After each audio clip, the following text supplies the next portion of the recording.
خلا کی تسخیر کے اس عظیم دور میں شاید ہی کوئی اس کہانی پر یقین کرے گا۔ چہرے پر لاتعداد جھریاں، پوپلا منہ، آنکھیں زرد، اندر کو دھسی ہوئی۔ بڈھے نے گردن اٹھا کر خوب غور سے کاؤنٹ ہیمن کو دیکھا، پھر کرخت لہجے میں کہا، کون ہو تم اور یہاں کس لیے آئے ہو؟ کاؤنٹ نے بڑی مشکل سے سمجھایا کہ مکان خالی ہونے کا پتہ چلا تھا، اسی لیے ادھر چلا آیا۔ بڈھا سخت بہرا تھا، کاؤنٹ کو چیخ چیخ کر اپنی بات اس کے ذہن میں اتارنا پڑی۔ تب اس نے نفی میں گردن ہلائی اور کہا، مکان خالی نہیں اور نہ کرائے پر دیا جا سکتا ہے۔ کاؤنٹ ہیمن مایوس ہو کر واپس جانے کا ارادہ کر ہی رہا تھا کہ ادھیڑ عمر کی ایک دبلی پتلی عورت نمودار ہوئی۔ معلوم ہوا مالک مکان کی بیوی ہے۔ اس نے ایک عجیب داستان سنائی۔ آپ مکان کرائے پر لینے کو کہتے ہیں؟ عورت نے کاؤنٹ سے کہا، مگر یہاں رہنا آپ کے لیے ممکن نہ ہوگا۔ اس میں آسیب کا دخل ہے۔ راتوں کو کسی کے چلنے پھرنے اور قہقہے لگانے کی آوازیں آتی ہیں۔ میرا خاوند بہرا ہے، اسے تو کچھ سنائی نہیں دیتا۔ خوف سے کوئی نوکر نہیں ٹھہرتا، سب بھاگ گئے۔ میں نے بارہا اپنے شوہر سے کہا، یہ مکان چھوڑ دو، بیچ دو، ہم کہیں اور رہ لیں گے، مگر یہ مانتا ہی نہیں۔ مجھے یقین ہے کہ اگر میں اس مکان میں کچھ عرصہ اور رہنے پر مجبور کی گئی تو یہاں سے میرا جنازہ ہی نکلے گا۔ کاؤنٹ ہیمن نے یہ باتیں دلچسپی سے سنی، پھر عورت سے پوچھا، آپ سے پہلے یہاں کون رہتا تھا؟ اجی وہی خبیث سنکی بڈھا، میرے شوہر کا چچا تھا رشتے میں، 100 برس کا ہو کر مرا۔ اس کے مرنے کے بعد ہی تو یہ مکان میرے شوہر کو ملا۔ مدت دراز تک وہ اور اس کا ایک خانسامہ اس مکان میں رہے۔ سنا ہے پچھلے حصے کے بہت سے کمرے ہمیشہ بند ہی رہتے۔ یہ دونوں آدھی اگلے حصے کے 2 کمروں میں رہا کرتے تھے۔ مگر کہانی ہے بالکل سچ، اور بیان ایسے شخص کا جس کی اپنے فن میں عالمگیر شہرت اور سند مسلم ہے۔ کون؟ کاؤنٹ ہیمن نے پوچھا۔ بین الاقوامی شہرت یافتہ ماہر نفسیات اور دست شناس۔ آپ نہیں پہچانے؟ کاؤنٹ لوئس ہیمن کو آپ کیا کوئی بھی نہیں پہچانتا، البتہ کیرو کے نام سے بچہ بچہ آشنا ہے۔ کیرو اسی کاؤنٹ لوئس ہیمن کا قلمی نام یا تخلص تھا، جسے روحانی علوم، فلکیات اور قدیم مصری سحر سے بڑا شغف رہا۔ موصوف نے مشرقی ممالک کی سیاحت میں اپنی زندگی کا بڑا حصہ صرف کیا اور بے شمار عجیب چیزیں اور نوادرات جمع کیے۔ ہیمن دست شناسی کے فن میں بھی ماہر تھا، اسی لیے کیرو کے نام سے شہرت پائی۔ پہلی جنگ عظیم سے قبل کاؤنٹ ہیمن عرف کیرو نے لندن میں کچھ عرصہ قیام کیا۔ وہ ایسے مکان کی تلاش میں تھا جو لندن جیسے پر ہنگام شہر کے شور و غل سے محفوظ الگ تھلگ پرسکون مقام ہو۔ یہ درختوں سے گھری ہوئی سیاہ دیواروں کے ایک عظیم اور نہایت قدیم عمارت تھی، 200 سال پرانی، جس کے گرد و پیش خاصا گہرا سناٹا پھیلا ہوا تھا۔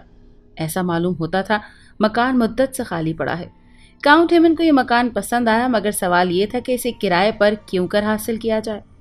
چند لمحے جائزہ لینے کے بعد کاؤنٹ ہیمن نے جھاڑ جھنکار سے بھرا ہو کر مختصر قطع زمین طے کیا اور مکان کے صدر دروازے پر لوہے کی وہ سال خوردہ زنجیر کھینچی جو صدیوں قبل ایسی ہی عمارتوں میں گھنٹی بجانے کے لیے لٹکائی جاتی تھی۔ مکان کے دور افتادہ گوشے میں گھنٹی بجنے کی ہلکی سی آواز کاؤنٹ ہیمن کے کانوں تک پہنچی۔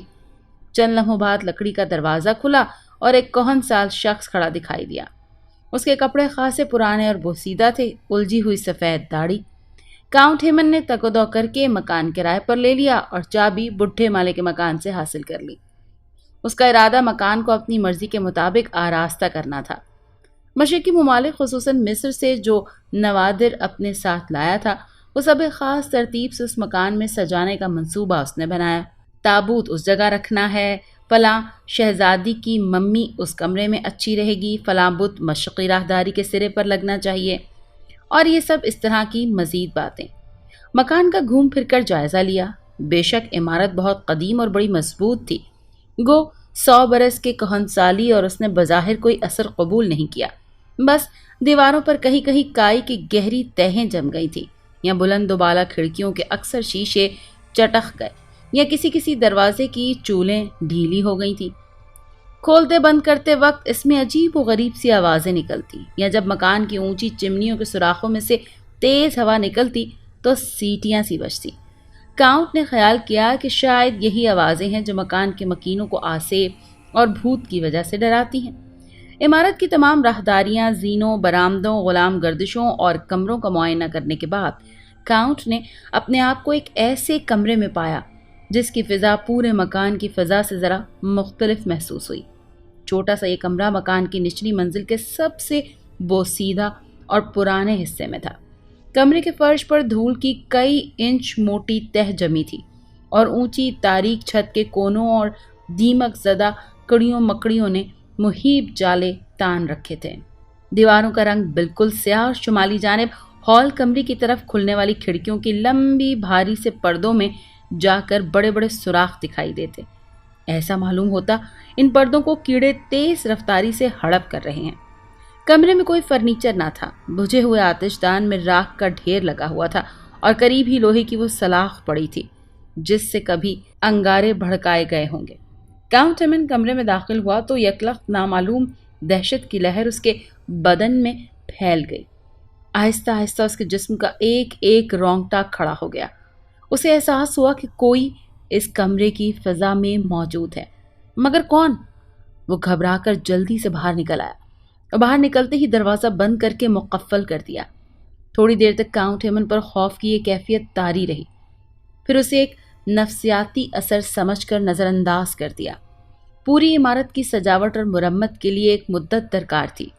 کاؤنٹ نے رہنے کے لیے چند کمرے ٹھیک ٹھاک کرانے کا فیصلہ کیا، چنانچہ متعلقہ افراد کو بلا کر یہ کام سونپ دیا گیا۔